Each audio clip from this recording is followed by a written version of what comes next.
नमस्कार, मैं गार्गी श्रीवास्तव। आज आपसे मैं बहुत ही एक अलग विषय पर चर्चा करने के लिए उपस्थित हुई हूँ। आप हमेशा सुनते आए हैं कि भारत ज्ञान का गुरु था, भारत सोने की चिड़िया था। मैं भी यही सुनती आई और फिर मैंने इतिहास पढ़ा, लेकिन मुझे कहीं भी कुछ ऐसा नहीं मिला जिसको पढ़कर मुझे ये लगे कि भारत विश्व गुरु कहलाने लायक है या भारत इतना ज्ञान का भंडार था। क्योंकि जो हम किताबों में पढ़ते आए हैं, बचपन से लेकर के जब तक बच्चा पोस्ट ग्रेजुएट तक पढ़ता रहता है, वो यही सब बातें पढ़ता है जिससे पढ़ के उसको ये लगता है कि भारतीय जो थे उन पे आक्रांताओं ने आक्रमण किया, वो उनका सामना नहीं कर पाए, जिसकी वजह से वो बार बार आक्रमणों के शिकार हुए और वो गुलाम हो गए। ऐसा क्या था जो भारत की ओर लोग आक्रमण करते थे? मैं आपको यहाँ छोटा सा उदाहरण देना चाहती हूँ कि उसी घर पे डाके पड़ते हैं, वहीं चोरियां ज्यादा होती हैं जहाँ पर धन संपदा ज्यादा होती है। एक छोटा सा एक उदाहरण दे करके मैंने आपको एक बहुत बड़ी बात समझाने की प्रयास किया कि भारत क्यों आर्थिक रूप से इतना संपन्न था। मैंने एक बार आपसे चर्चा की थी कि भारत में मंदिर नहीं हुआ करते थे क्योंकि हम आध्यात्मिक रूप से इतने संपन्न थे, इतने जागरूक थे, हम इतने आध्यात्मिक रूप से निराकार ब्रह्म के उपासक थे कि हमें मूर्तियों की आवश्यकता नहीं पड़ती थी। किंतु कालांतर में जब ये लगा कि हर व्यक्ति उस ब्रह्म को नहीं प्राप्त कर सकता है, तो लोगों ने मंदिरों और मूर्तियों का निर्माण अपनी रुचि और सुविधा के अनुसार करना शुरू किया। अगर आप इतिहास का दर्शन करने के लिए मंदिरों में जाएंगे, विशेषकर दक्षिण भारत के मंदिर या उन प्राचीन मंदिरों की तकनीक को आप देखेंगे, तो कदाचित आप विस्मय से भर जाएंगे कि हमारे जो पूर्वज थे वो कितने आधुनिक थे। उन्होंने कितना ज्यादा अध्ययन के बाद उन मंदिरों का निर्माण करा। और ये उस काल की बात है जब यूरोप के देश अंगड़ाई ले रहे थे, यानी कि वहां पर सभ्यता का प्राकट्य भी नहीं हुआ था। तब भारत ने उच्च तकनीक के ऐसे मंदिर बनाए जो कि आज की आधुनिक तकनीक के लिए भी संभव नहीं है।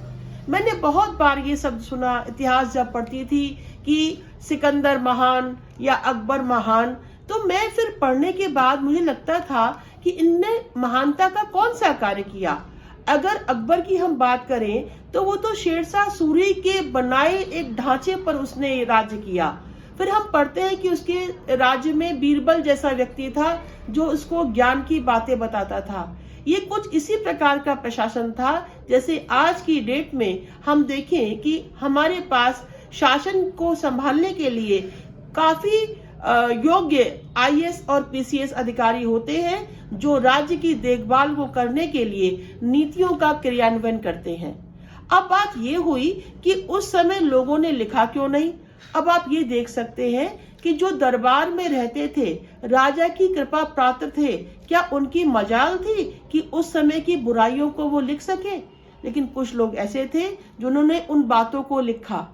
फिर तीसरी बात मैं यहाँ आपसे पूछना चाहती हूँ कि जो आक्रांता आए थे वो अपने साथ योद्धा लाए थे, सैनिक लाए थे और खुद आए थे। तो क्या उनके साथ उस समय के इंजीनियर भी आए थे जो उन्होंने ऐसी इमारतों का निर्माण किया जिनको हम तथाकथित रूप से सल्तनत कालीन या मुगल कालीन कहते हैं?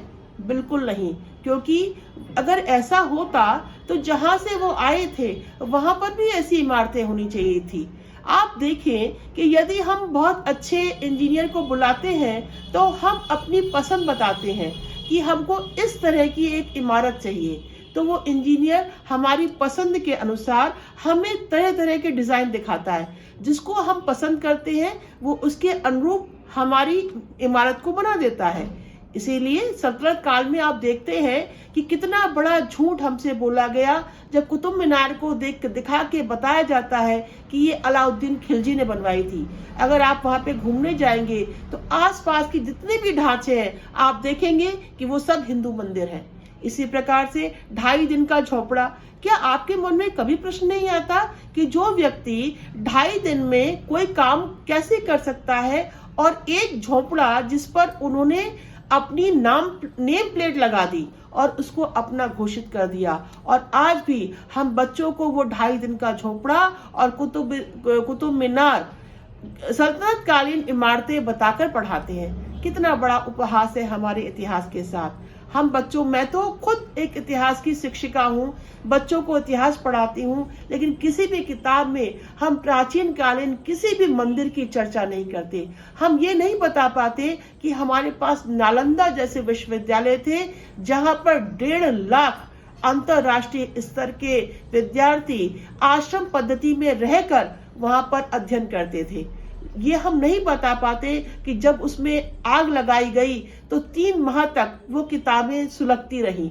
इतना प्राचीन इतिहास, इतना गौरवशाली इतिहास अगर हम अपने बच्चों तक नहीं पहुंचा पाएंगे, नहीं पढ़ा पाएंगे, तो आप विश्वास करिए कि अपने बच्चे इतिहास पर गर्व नहीं कर पाएंगे।